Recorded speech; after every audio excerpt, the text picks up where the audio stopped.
buenas noches, soy José Ibáñez Barrachina, soy paternero y pertenezco a la comparsa Tercio de Flandes. Estoy encantado de estar hoy con vosotros, aunque no sea físicamente, y de poder entregar este premio.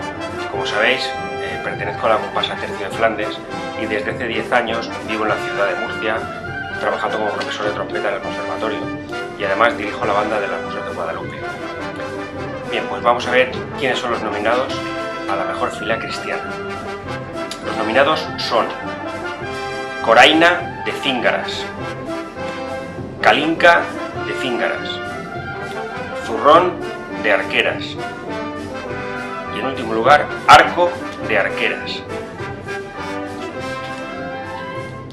Y la fila ganadora es Coraina de Cíngaras. Enhorabuena y muchas gracias. Nos vemos en las fiestas.